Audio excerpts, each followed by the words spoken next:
and our values. We owe them and their loved ones an enormous debt of gratitude. This is why I'm enormously blessed and privileged to stand before you today to outline the next phase of our campaign to defeat terrorists who have perpetrated attacks on our homeland, including those who help and harbor them, and to prevent future acts of terrorism against our nation. We owe this moment to the many patriots who made the ultimate sacrifice and their comrades who carry forward their legacy.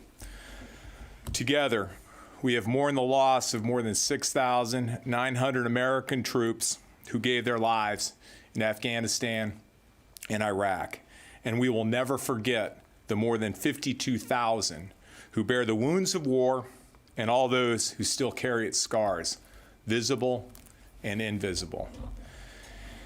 In light of these tremendous sacrifices, and with great humility and gratitude to those who came before us, I am formally announcing that we will implement President Trump's orders to continue our repositioning of forces from those two countries. By January 15th, 2001, I clearly am thinking of where this started in 2001. By January 15th, 2021, our forces, their size in Afghanistan, will be 2,500 troops. Our force size in Iraq will also be 2,500 by that same date. This is consistent with our established plans and strategic objectives, supported by the American people, and does not equate to a change in U.S. policy or objectives. Moreover, this decision by the President is based on continuous engagement with his National Security Cabinet over the past several months, including ongoing discussions with me and my colleagues across the United States government. I have also spoken with our military commanders, and we all will execute this repositioning in a way that protects our fighting men and women, our partners in the intelligence community and diplomatic corps, and our superb allies that are critical to rebuilding Afghan and Iraqi security capabilities and civil society for a lasting peace in troubled lands. And just this morning, I spoke with key leaders in Congress, as well as our allies and partners abroad, to update them on these plans in light of our shared approach. We went in together, we adjust together, and when the time is right, we will leave together. One of my calls was to NATO Secretary General Stoltenberg.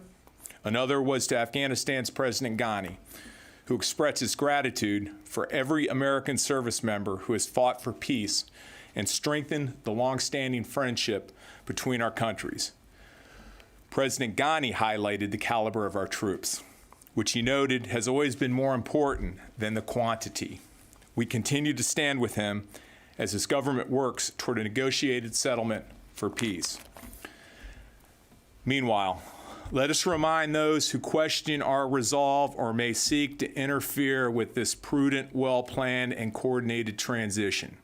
The United States Armed Forces remain committed to protecting the safety and security of the American people and supporting our like-minded allies and partners worldwide. If the forces of terror, instability, division, and hate begin a deliberate campaign to disrupt our efforts, we stand ready to apply the capabilities required to thwart them. As a veteran whose life and family was irrevocably changed in the deserts, mountains, and cities of Iraq and Afghanistan, along with the hundreds of thousands of U.S. troops who have fought there and were forever transformed by their experiences, I celebrate this day as we continue the President's consistent progress in completing the mission we began nearly 2 decades ago. I want to thank the Afghans and Iraqis who have partnered with us throughout and who now carry the bulk of the fighting to secure their homelands.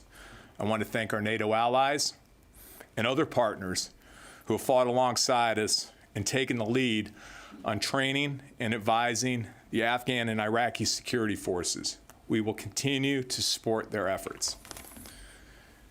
And thanks to our more than 80 partners in the Defeat ISIS coalition, we have destroyed the ISIS caliphate and will ensure they never again gain a foothold to attack our people.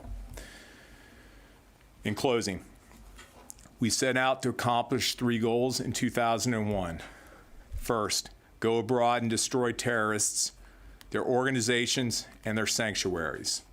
2, strengthen our defenses against future attacks. And 3, prevent the continued growth of Islamist terrorism, to include by working with allies and local partners to take the lead in the fight. Today is another critical step in that direction and a result of President Trump's bold leadership. With the blessings of Providence in the coming year, we will finish this generational war and bring our men and women home. We will protect our children from the heavy burden and toll of perpetual war, and we will honor the sacrifices made in service to peace and stability in Afghanistan, Iraq, and around the world, and celebrate all those who helped us secure freedom over oppression. God bless our women and men in uniform. Thank you very much. Can you tell us why you're not going to take any questions? Mr. Secretary, you served in Isn't this strength in the hand of the Taliban? More questions.